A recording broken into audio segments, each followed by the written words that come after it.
It was supposed to be a stupid bachelorette party dare. Cross the VIP velvet rope, kiss the terrifying stranger in the bespoke suit, and walk away. But when 240-pound Chloe Jenkins pressed her lips against the most dangerous crime boss in Chicago, he didn't pull a gun. He smiled. The bass in the obsidian room reverberated through the floorboards, vibrating against the soles of Chloe Jenkins's strappy heels. At 26, Chloe was an accountant by day, and according to her friends, the safe, reliable one by night. Tonight, however, she was wearing an emerald green silk wrap dress that hugged every single one of her 240 pounds. She knew she was fat, and most days she embraced it with a fiery confidence. But in a high-end Chicago nightclub, crawling with size 0 models and trust fund billionaires, the air felt suffocatingly judgmental. She was only here for Jessica Caldwell's bachelorette party. Jessica, a lifelong friend, was 3 tequila shots deep and practically vibrating with chaotic energy. Sitting across the sticky leather booth was Sarah Harding, the kind of friend who delivered thinly veiled insults disguised as jokes. "Okay, Chloe, your turn," Sarah slurred, slamming her empty shot glass onto the table. "Truth or dare?" Chloe sighed, adjusting the neckline of her dress. She wanted nothing more than to go home, put on her oversized sweatpants, and watch true crime documentaries. "Truth. Always truth, Sarah. You know me." "Boring," Jessica whined, leaning heavily against Chloe's shoulder. "Come on, Chloe. It's my bachelorette. Do a dare.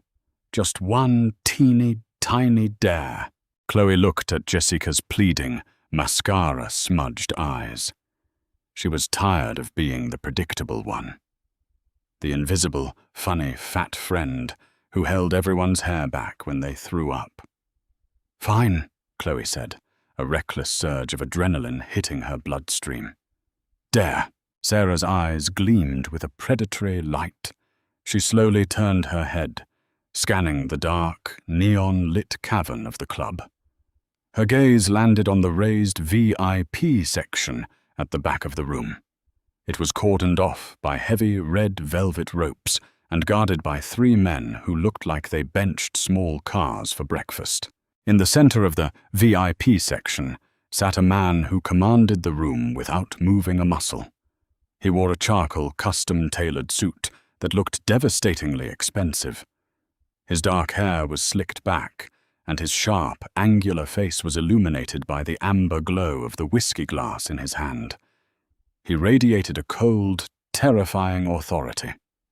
"Him," Sarah said, pointing a manicured finger. Chloe's stomach plummeted.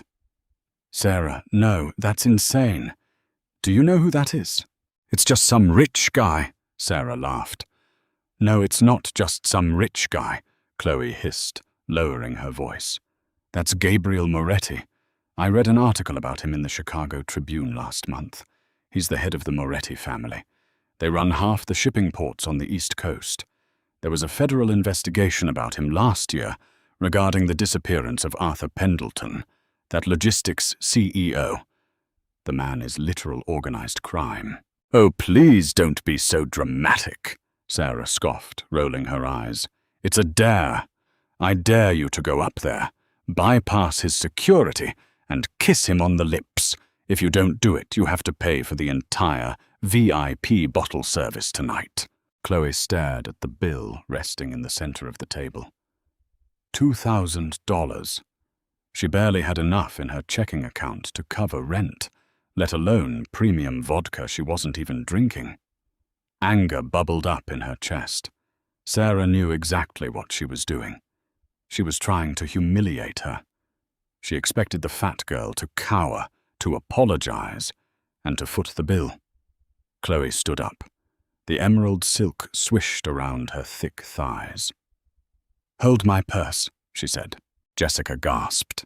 "Chloe, wait, she was just kidding." But Chloe was already walking. The club felt like it was moving in slow motion.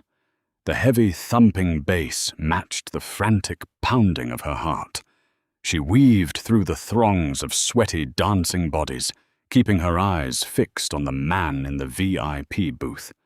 As she approached the velvet rope, two massive security guards stepped forward, forming an impenetrable wall of muscle. "Private section, miss. Step back," the taller one grunted, his hand resting casually inside his jacket.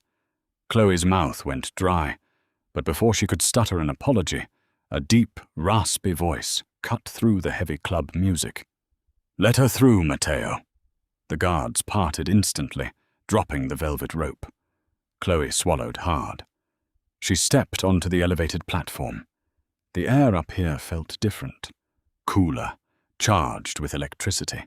Gabriel Moretti didn't stand up.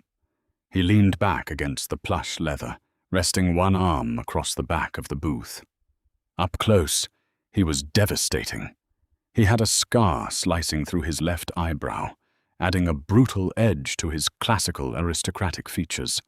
His eyes were the color of a stormy ocean, and they were fixed entirely on her. He didn't look at her with the dismissive sneer she usually got from men of his caliber. His gaze was heavy, sweeping over her full breasts, the curve of her hips, and back up to her flushed face. "Are you lost, sweetheart?" Gabriel asked. His voice was low, coated in a thick, dark Italian accent that sent a shiver straight down her spine. "No," Chloe breathed. She had to do this fast before her courage completely evaporated. She took a step forward, closing the distance between them.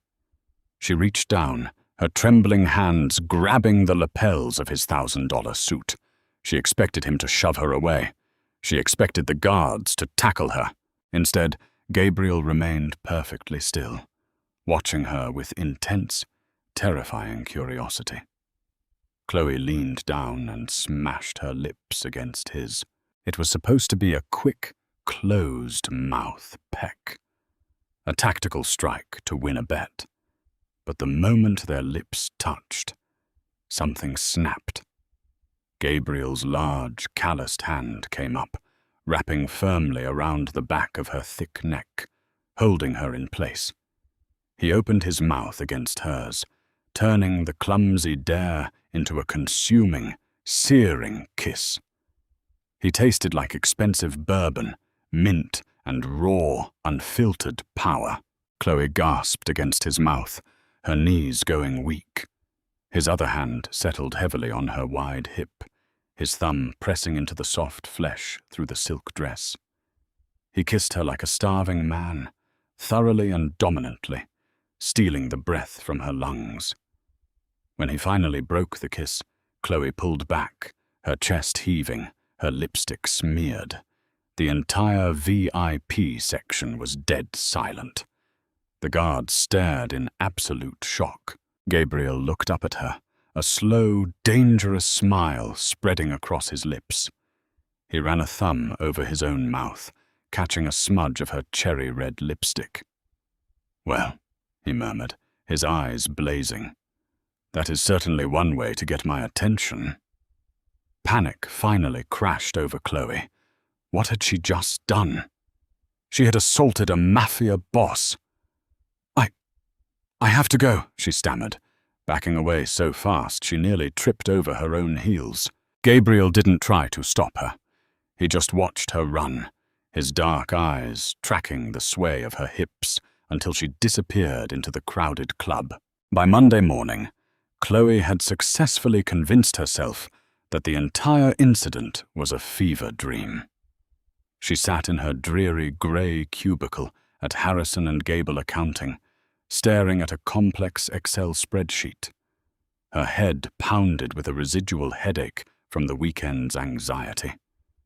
She had fled the club, dragged Jessica and Sarah into a cab, and locked herself in her apartment for 48 hours, waiting for Mafia hitmen to kick down her door. But nobody came. The world kept spinning. "Chloe!" a sharp voice barked. Chloe flinched. Her boss, Richard Gable, A balding, perpetually sweaty man with a penchant for micromanagement was leaning over her partition. "I need the quarterly projections for the Miller account by noon. And fix your posture. You're taking up the whole aisle," he sneered, a cruel jab at her size that he disguised as a workspace complaint. "Yes, Mr. Gable," Chloe muttered, biting the inside of her cheek to keep from crying. She turned back to her monitor, resigning herself to a life of tedious math and casual disrespect. She was a brilliant accountant, holding a master's degree from Northwestern, but Richard made sure she stayed at the bottom of the corporate ladder, hiding her in the back corner of the office. At exactly 2:15 p.m., the monotonous hum of the office was shattered. The heavy glass doors of the firm swung open with a violent crash. The receptionist let out a startled shriek. Chloe stood up, peering over her cubicle wall. 3 men in sharp, dark suits entered the lobby. 2 of them were the massive security guards from the club, Matteo and a slightly shorter, equally terrifying man. But it was the man walking between them that made the blood freeze in Chloe's veins. Gabriel Moretti. He was wearing a navy blue 3-piece suit today, looking even more formidable under the harsh fluorescent lights of the accounting firm. The entire office fell dead silent. Keyboards stopped clacking. Phones rang, unanswered. Richard Gable stormed out of his glass office, his face purple with rage. "Excuse me, who do you think you are? You can't just barge in here." Matteo stepped forward, grabbing Richard by the collar of his cheap shirt and lifting him an inch off the ground. Richard squeaked, his bravado instantly evaporating. Gabriel didn't even look at the manager. His storm-grey eyes scanned the sea of cubicles with predatory precision. Then they locked onto Chloe. He walked down the narrow aisle, his presence dwarfing the cramped corporate environment. He stopped right in front of her desk. "Hello, Chloe," Gabriel said smoothly. Chloe's heart hammered against her ribs. How do you know my name?" "I know everything about you," he replied casually, leaning his hip against her desk. "Chloe Jenkins, 26, graduated top of your class. You live in a 2-bedroom apartment on the south side. You have a younger sister named Lily, who requires expensive treatments for chronic kidney disease, which is why you put up with working for this pathetic excuse for a firm." Chloe gasped, taking a step back until her hips hit the filing cabinet. "Are you going to kill me?" she whispered, terrified. "Because of the kiss? It was just a dare. I swear I didn't mean any disrespect." Gabriel laughed. It was a rich, dark sound that sent a jolt of confusing warmth through her belly. "Kill you?" He reached out, his long fingers gently brushing a stray lock of hair behind her ear. His touch was shockingly tender. "Why would I destroy the most fascinating thing to happen to me in a decade? Women in my world are terrified of me. They are skinny, fragile little birds who agree with every word I say to survive. But you walked right past my armed security, grabbed me by the suit, and kissed the absolute life out of me on a Friday night." I was drunk," she stammered, her cheeks burning hot. "Perhaps," Gabriel murmured, his eyes dropping to her lips. "But I was completely sober, and I have not stopped thinking about how perfectly you fit against me." He turned his head to look at Richard Gable, who was still being held by Matteo. "Mr. Gable," Gabriel commanded. The tone of his voice was absolute ice. Yes?" Richard stammered, trembling violently. "As of 30 minutes ago, my holding company acquired a 70% controlling stake in Harrison and Gable Accounting. I am your new boss." A collective gasp echoed through the office. Chloe stared at Gabriel in disbelief. "Now," Gabriel continued, his voice echoing in the quiet room, You will pack your things, Richard. You are fired for creating a hostile work environment and for chronically underpaying my top accountant. Matteo, kindly escort him out." "Wait, you can't!" Richard cried as Matteo practically dragged him toward the door. "My name is on the building. I'll have it painted over by tomorrow." Gabriel dismissed him with a wave of his hand. Gabriel turned his full attention back to Chloe, who was standing paralyzed in her sensible black skirt and cardigan. "Grab your coat, Chloe," Gabriel said, offering her his arm. "Where are we going?" she asked, her voice trembling. "To lunch. Le Petit Bison, specifically. We need to discuss your promotion to Chief Financial Officer," Gabriel stated, a dangerous smirk playing on his lips. "And after that, we need to discuss the medical debt I just paid off for your sister this morning." Chloe's breath hitched. "You did what? Why? Why are you doing this?" Gabriel stepped closer, invading her personal space. His hand wrapped around her waist, pulling her plush, curved body flush against his hard frame, right in the middle of the office. "Because you kissed me on a dare, Chloe," Gabriel whispered, his lips grazing her ear, sending an involuntary shiver down her spine. "And in my world, if you take something from a man like me, you belong to him. I am calling your bluff, Gatina. You played a dangerous game, and now I am claiming my prize." 3 weeks had passed since Gabriel Moretti walked into Harrison and Gable Accounting and fundamentally altered the trajectory of Chloe Jenkins' existence. The transition from a marginalized, underpaid employee to the chief financial officer of Moretti Holdings was nothing short of a violent whiplash. Chloe now sat behind a desk carved from a single, polished slab of dark mahogany on the top floor of a skyscraper in the Loop. Her office was larger than her entire South Side apartment, boasting floor-to-ceiling windows that offered a commanding, panoramic view of the Chicago skyline. Gabriel had not simply given her a title. He had given her absolute authority. On her second day, he dumped 30 ledgers onto her desk, the legitimate and slightly less legitimate financial records of his empire, and told her to fix the bleeding. Chloe, armed with her brilliant analytical mind and a desperate need to prove she wasn't just a mafia boss's charity case, had restructured his shell companies, optimized his tax liabilities, and increased his legitimate quarterly profits by 14%. She was in her element. But the most shocking change wasn't the corner office or the power. It was how Gabriel treated her. In a world obsessed with hollow, sharp-angled perfection, Gabriel worshipped every single inch of Chloe's 240-pound frame. He bought her a completely new wardrobe.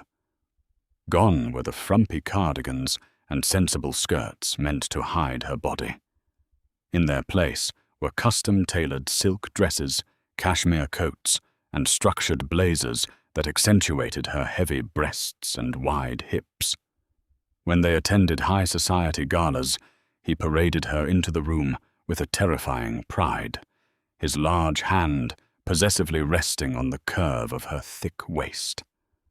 If any socialite or rival businessman dared to look at her with even a hint of disdain, Gabriel's storm-gray eyes would issue a silent, lethal warning that instantly choked the oxygen out of the room.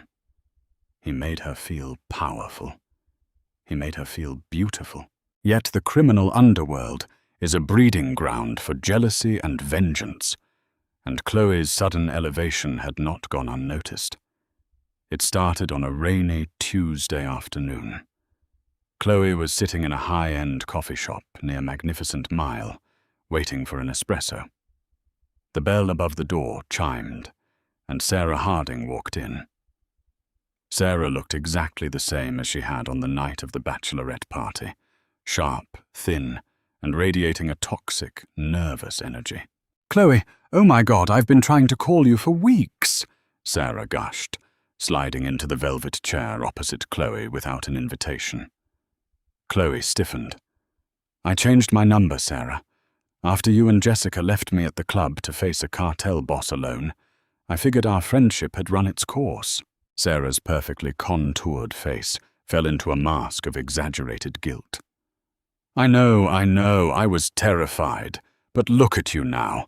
You're wearing Prada, Chloe. Prada. Everyone is talking about it. You're practically Chicago royalty now. Gabriel Moretti's new obsession." Sarah leaned in, her eyes darting around the cafe.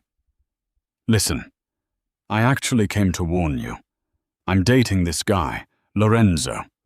He works for Dominic Russo. You know the Russo family?" Chloe's blood ran cold. She knew the name perfectly well from the ledgers. The Russo family was Gabriel's primary rival in the downtown real estate extortion racket. "What about them?" Chloe asked, keeping her voice incredibly steady. "Lorenzo says Dominic is furious," Sarah whispered, her eyes gleaming with a sick, voyeuristic excitement. "He says Gabriel is distracted by you. He says you're Gabriel's weak point. Richard Gable, your old boss, he went to Russo.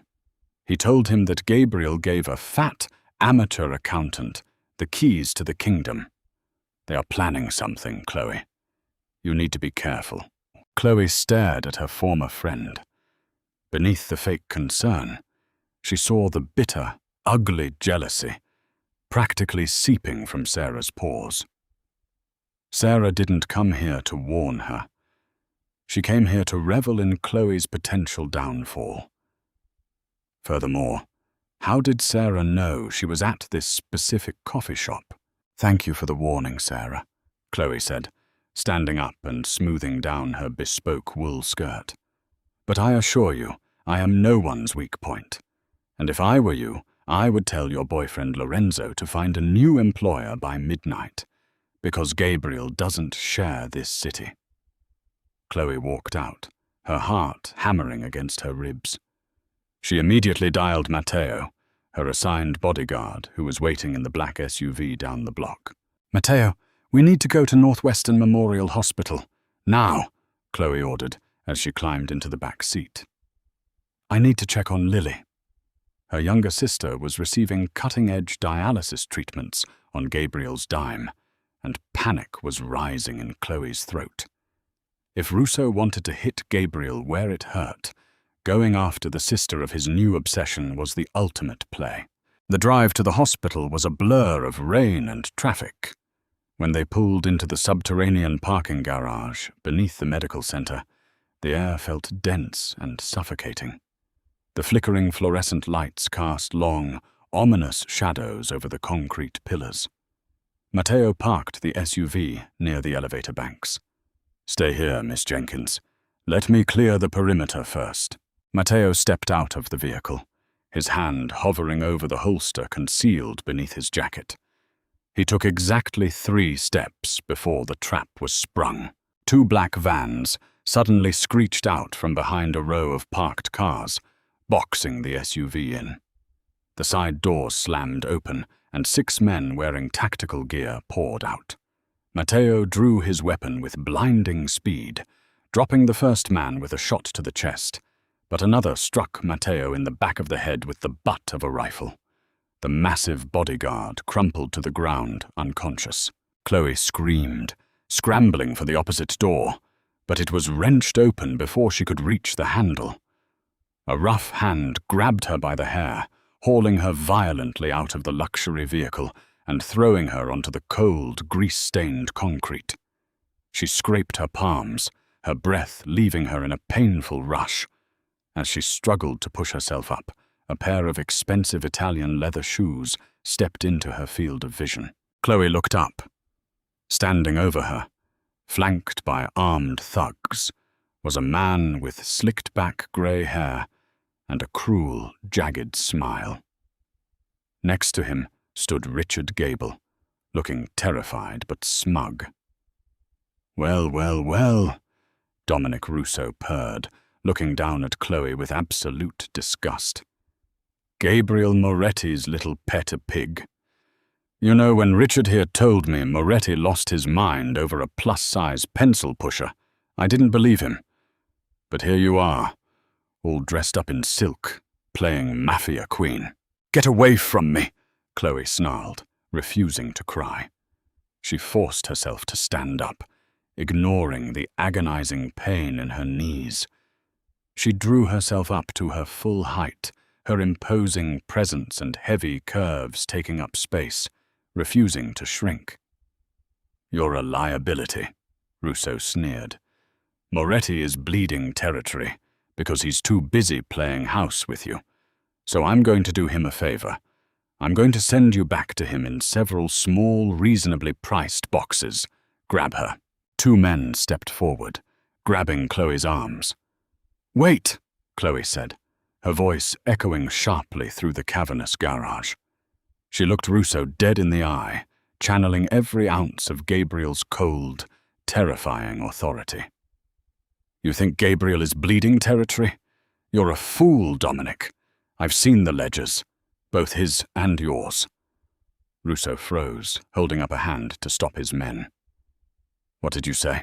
I'm the CFO of Moretti Holdings, Chloe said, a vicious, predatory smile crossing her face. I know about your offshore accounts in the Cayman Islands. I know about the 3 shell companies you use to launder money through the sanitation union. I know that as of last Thursday, you are over-leveraged by $12 million, and if the feds pull the thread on your Cayman accounts, you will spend the rest of your miserable life in federal prison. Russo's face turned an ugly shade of magenta. You're bluffing, you fat bitch. Try me, Chloe challenged, her chin held high. I routed a dead man's switch to the IRS this morning. If I don't check in by 5 p.m., every single one of your financial records gets emailed directly to the FBI's Financial Crimes Division. You touch one hair on my head, Dominic, and your entire empire burns to ash by dinner time. Silence fell over the garage, broken only by the sound of dripping water. Richard Gable whimpered, taking a step away from Russo. Russo stared at Chloe, genuine fear finally replacing the disgust in his eyes. He realized too late that Gabriel Moretti hadn't chosen a weak point. He had chosen a weapon. You're a monster, just like him, Russo whispered. No, a deep, raspy voice echoed from the shadows behind the vans. She is much, much smarter than me. Dominic Russo spun around, pulling a customized pistol from his waistband. He didn't even get the chance to raise it. A suppressed gunshot coughed through the damp air. The bullet shattered Russo's kneecap. He shrieked in agony, collapsing onto the concrete, his gun clattering out of reach. From the shadows, Gabriel Moretti emerged. He looked like the devil incarnate. He wore no jacket. His white dress shirt rolled up to the elbows, revealing forearms corded with muscle and dark ink.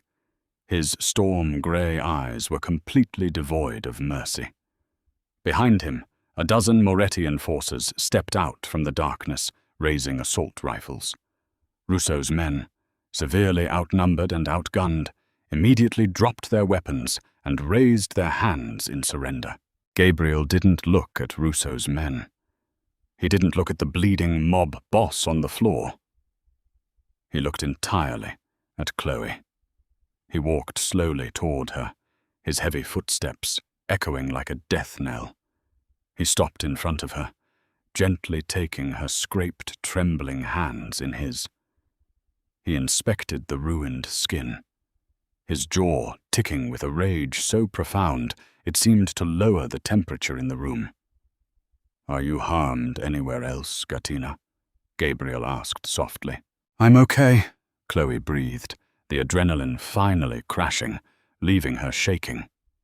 Matteo needs a doctor. Gabriel nodded. 2 of his men immediately rushed to the unconscious bodyguard. Gabriel finally turned his attention to the trash on the floor. He stepped over to Dominic Russo, staring down at the writhing, pathetic man. Next to him, Richard Gable had fallen to his knees, sobbing uncontrollably. "Dominic," Gabriel said, his voice terrifyingly calm. "I warned you 3 years ago to stay out of my territory. Now, you ambush my CFO. You put hands on my woman. Gabriel, please! She threatened my accounts. She's a witch!" Russo cried out, clutching his shattered knee. Gabriel chuckled, a dark, sinister sound.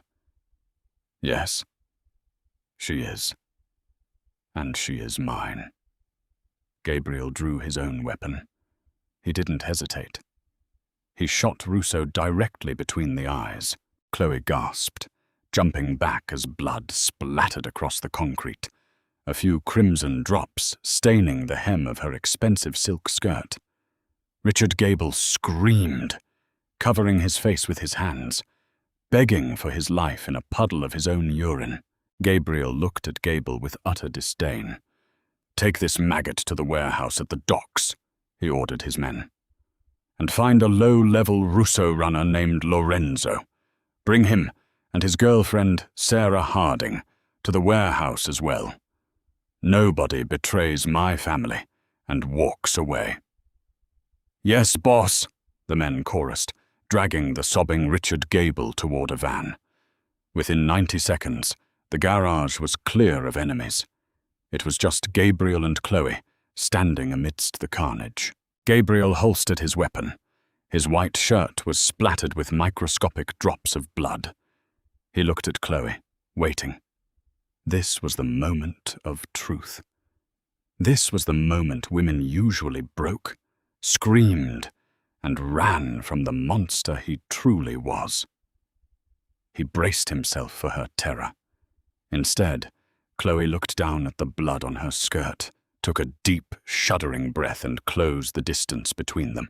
She wrapped her thick arms around his waist, burying her face into his chest. She breathed in the scent of his expensive cologne mixed with the sharp, metallic tang of gunpowder. She wasn't running. She was anchoring herself to him. Gabriel let out a ragged breath, wrapping his arms fiercely around her soft, plush back. He buried his face in her hair, holding her so tightly she could feel the frantic, violent beating of his heart. "You didn't run," he whispered against her ear, his voice thick with an emotion he had never allowed himself to feel. "I'm an accountant, Gabriel," Chloe said, looking up at him, her eyes fierce and unwavering. "I know how to calculate risk, and a life without you is the only risk I'm not willing to take." Gabriel groaned, a primal sound of absolute surrender. He cupped her cheeks, tilting her head back, and kissed her. It wasn't the drunken, chaotic kiss from the nightclub. It was a brand. It was a vow. He kissed her with the desperate, consuming hunger of a man who had finally found the one soul dark enough, strong enough, and brave enough to stand beside him in hell. He swept her up into his arms, carrying her easily despite her weight, proving once again that she was a treasure to be held, not a burden to be borne. As he carried her out of the darkness and into the waiting convoy, Chloe Jenkins realized she was no longer just the fat, invisible friend. She was a queen in a world of wolves, and the most dangerous predator of all belonged entirely to her. What a twisted, dramatic conclusion. Chloe proved she wasn't just a damsel in distress. She used her brains to conquer the Mafia world and secure her place as the queen of the Moretti Empire. From an unwanted dare to a bloody, eternal claim, this romance had it all. Did you expect Sarah to betray her, or for Chloe to outsmart Dominic Russo? Let us know in the comments below. If you loved this intense, real-life Mafia drama, please like, share this video with your friends, and subscribe for more thrilling stories.